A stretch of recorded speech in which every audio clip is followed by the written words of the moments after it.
Hey, what's up, tool tubers? Rob's Wrenches back. In this episode, we're going to continue our initial review of the Viking battery charger and maintainer.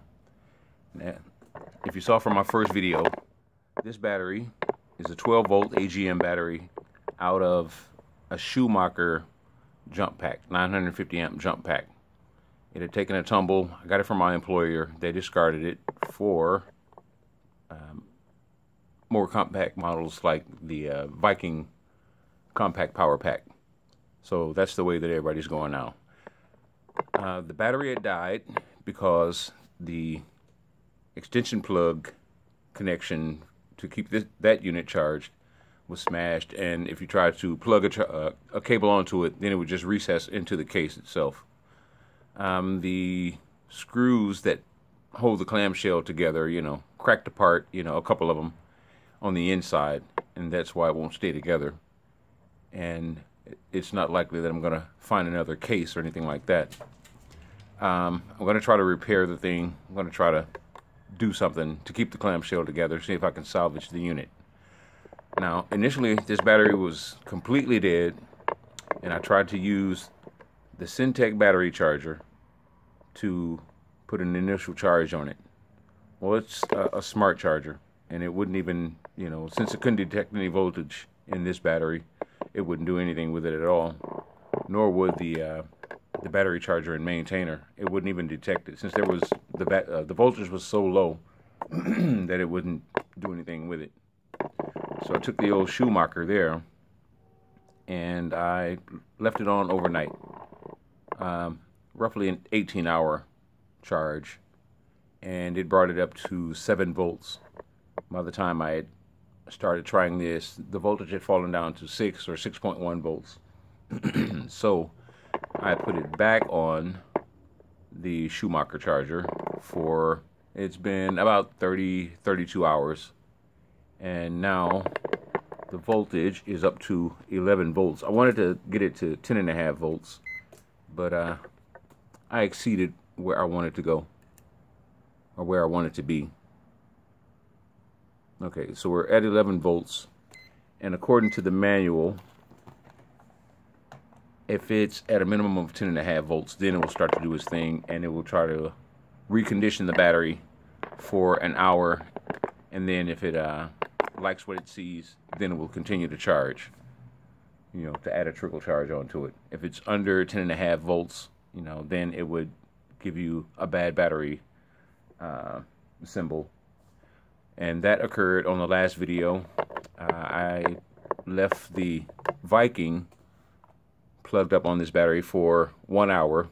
I jumped the gun by, a little under a minute and cut the video, and thinking that it wasn't going to happen, but as soon as I cut the video, bam, there it was.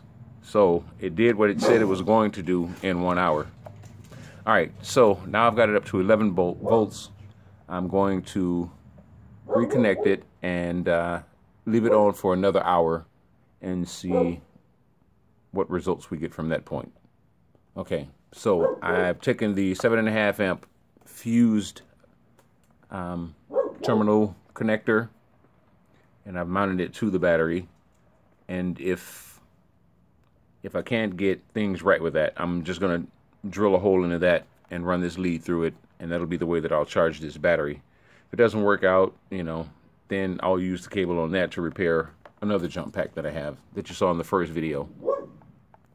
By the way, I accidentally deleted that first video trying to clean up files this morning, and currently re-uploading it. Okay, so the Fluke said 11 volts. This is showing 10.9. It's backlit in red, showing that it's trying to recondition it, and that should go on for an hour. After 1 hour, it should either turn green, showing that it's reconditioned and it's starting to charge up to 12 volts, or if it senses that the battery is bad, then it should give me a bad battery signal. So let me ensure that I'm in the right mode. It has 4 modes, yes. It is in the last mode that I used, 12 volts AGM. Once you cut power to it and you reconnect it, it will automatically use the last mode that you were in. So if you have a standard battery, you go from charging this to a 12 volt standard battery, you need to be aware and you need to switch to 12 volt standard. If it's cold outside, depending on the temperature, then you can select winter mode. So 10.9, it's starting to do its thing. We'll check back in an hour and see how it goes. Well, that didn't take long. 2 minutes, and it's giving me the bad battery indicator. So it went back to green, and it's flashing the battery with an X on it. I'm going to give it another go and see what else happens. I don't know that the battery is bad. If it's holding 11 volts after being charged, let's see. I don't know.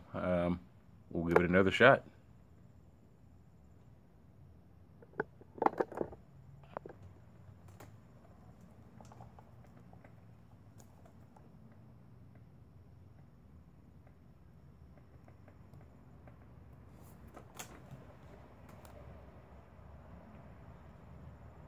Okay, I've killed power to it.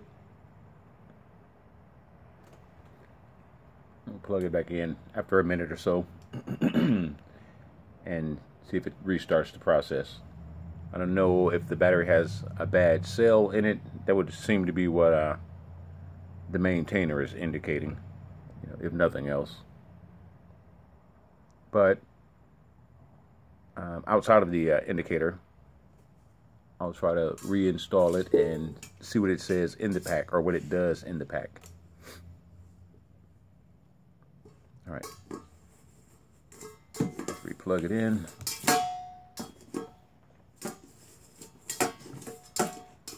.9 volts.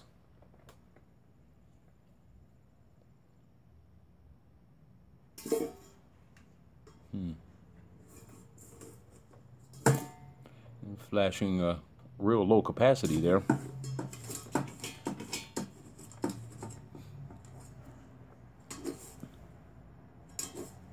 Okay, we'll see if it does the same thing in a couple of minutes like it just did. Ended up pausing for nothing. What are you doing, girl? What are you doing with your bowl? You ready to eat? Yeah, you ready to eat?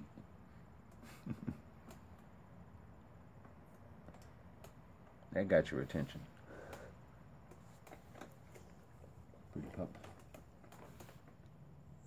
All right, 10.8 and climbing.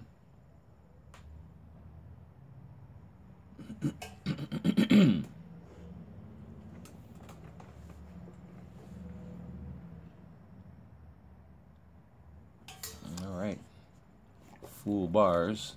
I think it did that before though, so we'll see.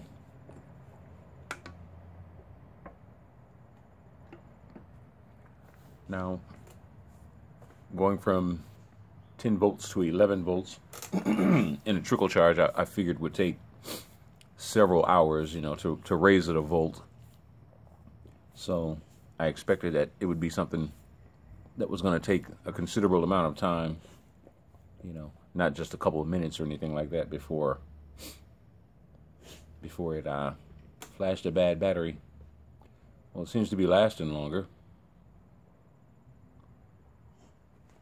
Climbed to 10th. What, little girl? You ready to eat? Yeah, I know. Okay. All right, and there it is, flashing the bad battery symbol. All right, well, at this point, I'll try to do something to verify the condition of the Schumacher battery. See if it has potentially has a bad cell, or if it's in worse shape than I thought it was in. And I will also try this out on a vehicle, so I'll see how it does on on a car battery that's on a car, and see what type of results we get there. All right, guys, that's it for now. Stay tuned. This is Rob's Wrenches. Please like, comment, share, and subscribe. If you have subscribed, please click that notification bell, and I'll see you guys on the next one. Deuces. Okay, tool tubers, I've left this battery on the charger for an additional 6 hours or so. I started out using the Schumacher, and then I was thinking, well, since it now has over 10 volts, let me put it on the Syntec smart charger, and it's supposed to turn green once it's fully charged. Well, it never did turn green, and I actually had it turn to the 10 amp mark. I need to get some electrical tape and just tape over that 50 amp and just completely wipe that out of the equation. That doesn't exist. That's not going to jumpstart anything. So just for my own charger, I want to eliminate that. It doesn't exist. But at any rate, I know this to be a good charger. I've had it for two winters now. This is going into my third winter with that battery charger. So I know how it functions, I know how it works, and I know that it does perform the way that it's advertised. It will turn green once once a battery reaches 12 volts plus or what have you. So this one continues to stay red. So again, I checked the voltage with the fluke meter. All right, so we've got 14 volts coming into the thing, and it's been for hours. So I'm going to disconnect this battery charger and see what voltage we get from the battery itself without it being charged.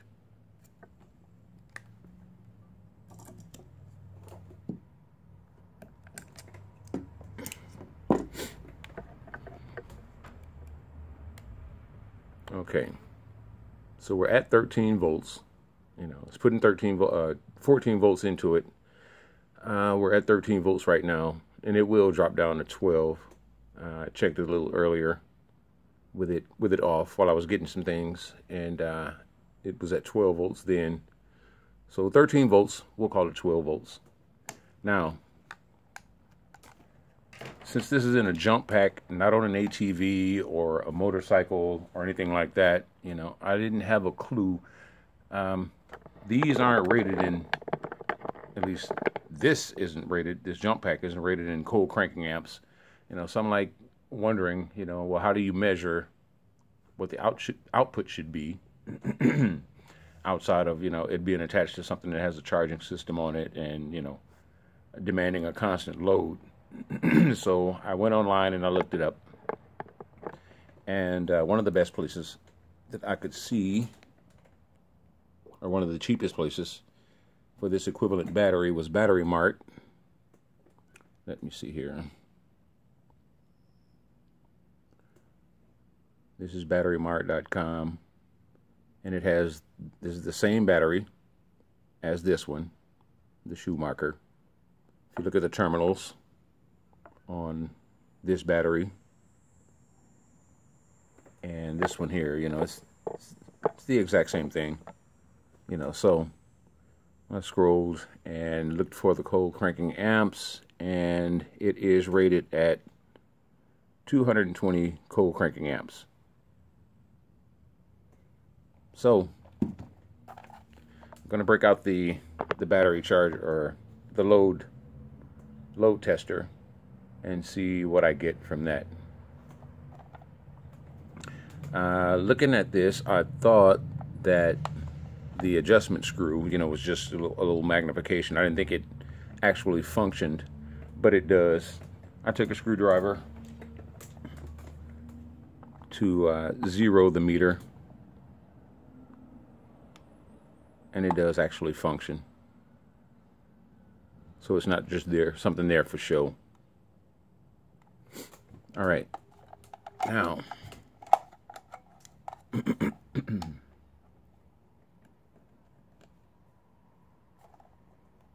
see how a load test goes on it.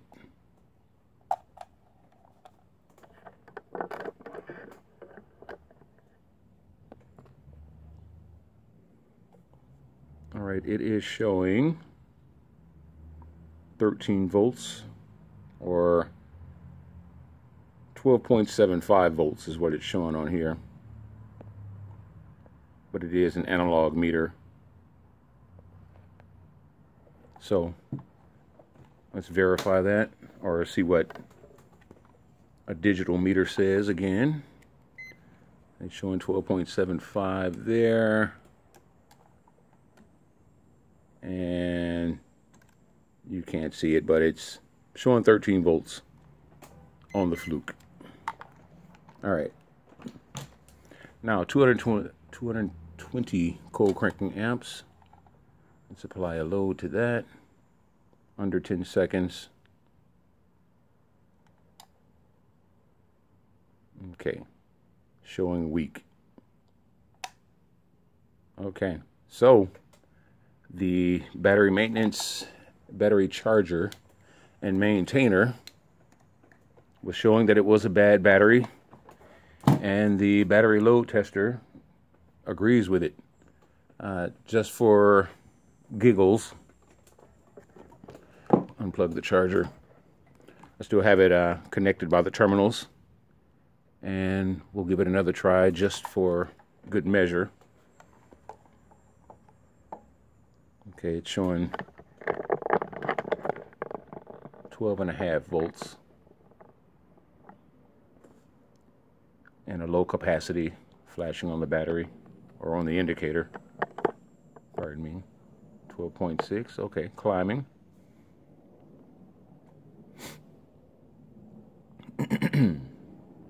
Having said that, I was thinking, if someone asked, well, why did you even buy that Viking?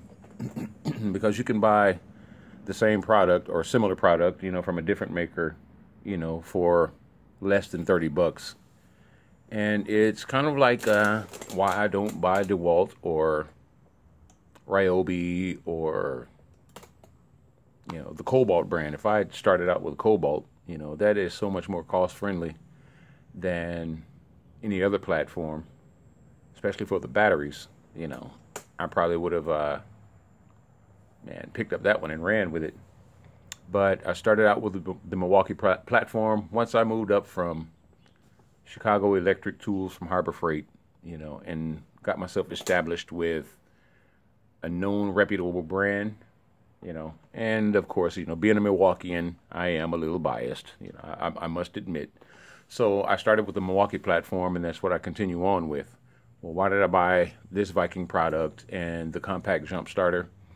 Well, I've got the Syntec load tester.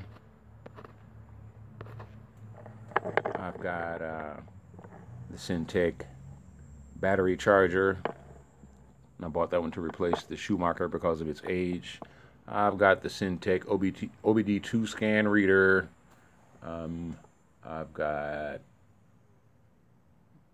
couple of other items that are Syntec, you know. So, I mean, it's a platform, you know, not unlike any other. A lot of people say they won't buy electronics or anything like this, you know, from Harbor Freight. But again, Harbor Freight is just selling you what's being offered as Schumacher or Schumacher. Look at the difference between a Schumacher and a Napa product. And they're the same identical thing, you know. One comes in red, the other comes in blue, you know. So Harbor Freight is getting the same thing from those manufacturers and customizing their own brand. You know, you're getting the same product, you know, minus the reputation. So, I mean, Harbor Freight's come a long way.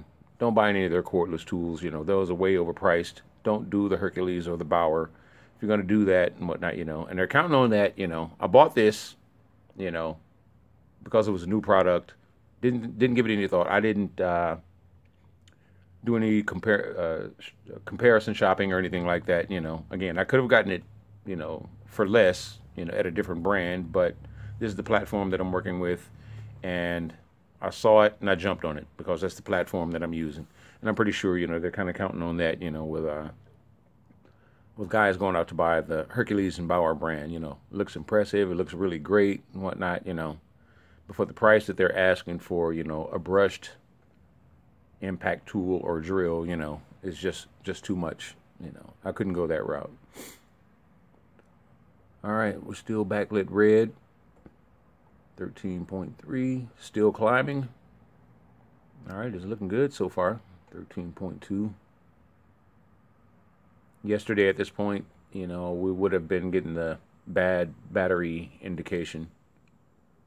And the load tester does say it's weak. It's fluctuating up and down. Never went green on the smart charger at all. So I'm assuming there might be a bad cell in there somewhere. Who knows?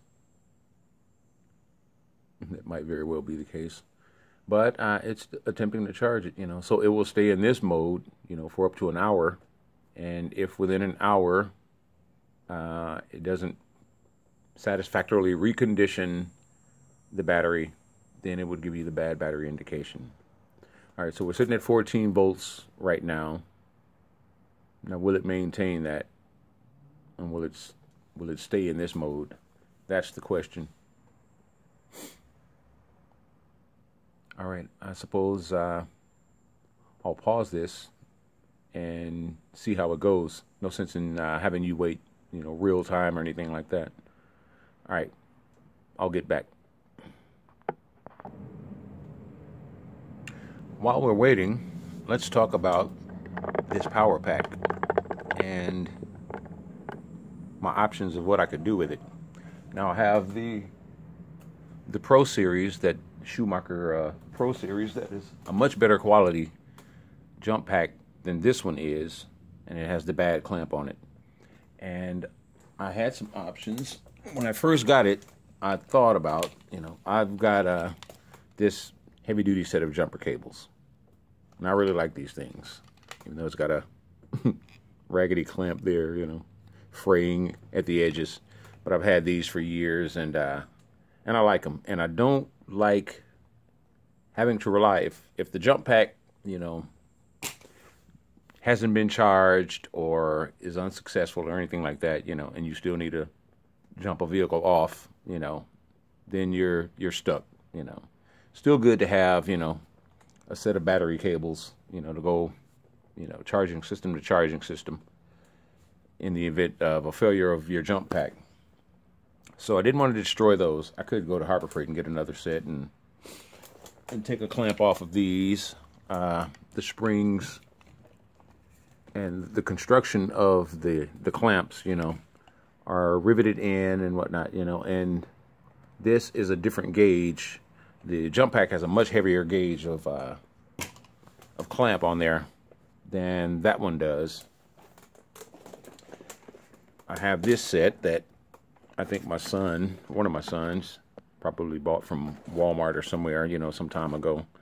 And it's a cheaper set, also a thinner gauge, but, something like that, I'd be willing to cannibalize and sacrifice. And it would probably be a lot easier to part with and to reattach to that jump pack, So that's an option, I could go with that and whatnot and try to restore that one. So I'll tell. Initially, I was just thinking about, salvaging that jump pack, just to do it and whatnot, but do I really need the J series jump pack and the Simtech and jumper cables? No, I don't need all three of those and whatnot, so I could use this battery as a backup, keep it charged if it's, proven to be any good. So far, so good. We're up to 14.4 volts and still climbing. And I could just discard that one, The clamp on that one is a lot better. I could actually take the clamp off of that box and swap it out. But that one is a lighter gauge than the one that's on the other one. But then that's no different than what's on the jumper cables as well. So if it comes down to it, you know, I'll probably take the clamp off of that one and trade it out for the other, you know, save myself some bucks and not have to deal with that either. And again, that one, you know, is everything's nicely riveted in. I could drill them out and, you know, go through that process. But yeah, that wouldn't be too bad. But I don't know. We'll see. That might be the route that I go. And then just have this battery on hand for something else, or as a backup for one of the other packs, just in case they fail or something. But as we stand, it's looking pretty good, you know, to me, for the Viking battery charger and maintainer. It seems to be functioning as, you know, they advertise it, and as the manual states, you know, it's functioning the way that the manual says, you know. So far so good. Man, at this point, man, I'm willing to give it a thumbs up.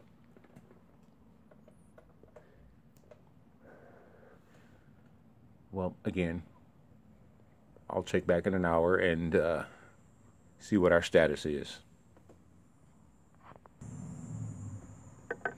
And here's a quick side note. If you look at my video, the Viking versus Harley Adams, in the comment section, I had used this fluke meter. And in the comment section, a guy saw that the meter, you know, was set for AC, you know, and he had questioned that, you know.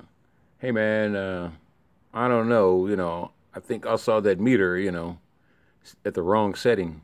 And I told him that it was an auto sensing voltmeter, and that, you know, it's set, you know, as a standard to AC, but it will detect, you know, if it's being used for DC and automatically switch over, you know. So just to show that commenter, if he happens to come by this video,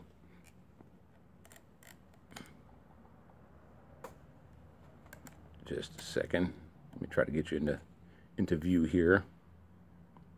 There we are, showing 14 volts DC. So it automatically, you know, senses that you're working with DC, not AC. Come on, work for me. There we go. 14 volts DC. I don't know how well you can see that. I hope you can. All right, so just a heads up on that for that commenter.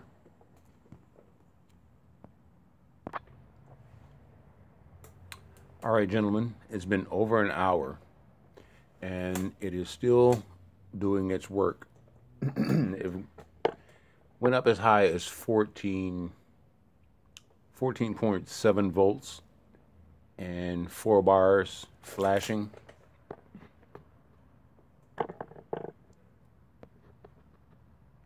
That's as much as it's peaked so far.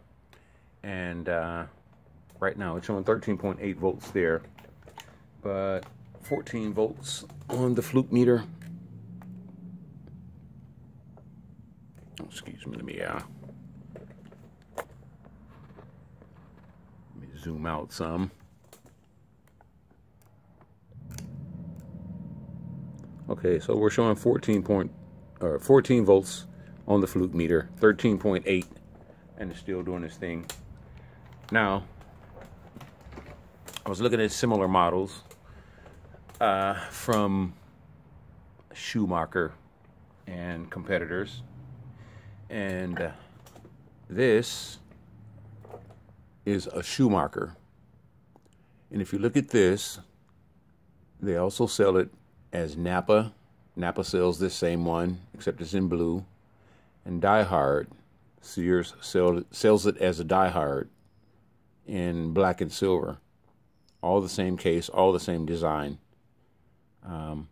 On this one, of course, you have both cords coming out of one side. But here are some of the features, and here are some of the things. I was looking at other ones, and I was doubting the 4 amp rating on that because these are rated at 3 amps. They do have a 4 amp version that has a different case, you know, looks really impressive and whatnot, you know, but it's all aesthetics, you know, as far as I'm concerned, you know, give you the look to sell the thing, you know, but that's, you know, just fluff, just the look is what you're buying.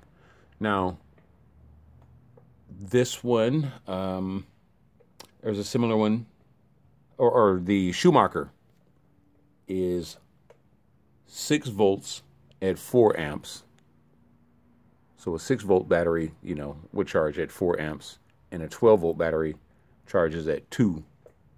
So that's probably how they get away with the 4 amp number there. So in researching this as I go and looking at, you know, comparative products, that's what I've found so far. Now, on this particular Schumacher, if you look on Amazon and look up this particular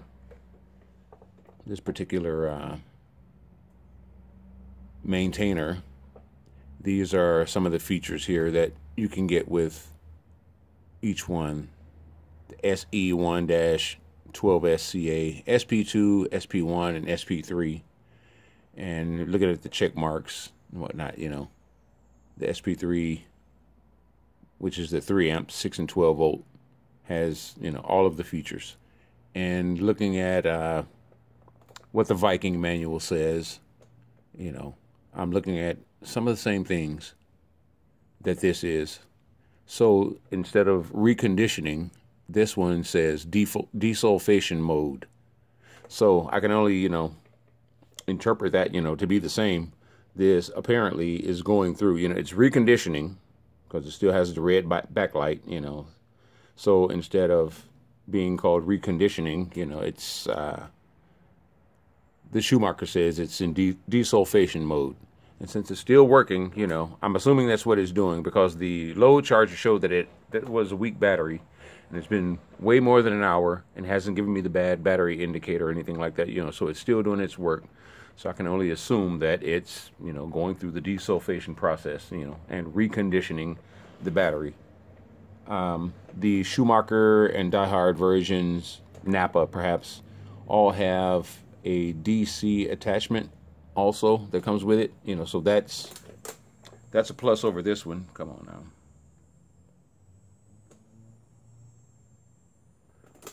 So each one of those comes with a DC attachment. I don't know how well you can see that, but if not, this is on Amazon and you can look this up and whatnot. If it's not coming through clearly for you, you know, you can look this up on Amazon. You know, so I'm just looking at comparable products and looking at price points. And I've said time and time again that Harbor Freight doesn't sell anything that you can't find anywhere else. And I just found another prime example of that here on Amazon while I was scrolling through and looking at different products. Where are you? Let me find this. Amazon also has the new Viking, what are we? The 2, 8, and 15 amp fully automatic battery charger. It's a lot smaller than this and the smaller Syntec product. But while I was perusing here, I found the exact same thing, you know, under the brand name ProTech. If I can find that here. Just a moment, let me look that up.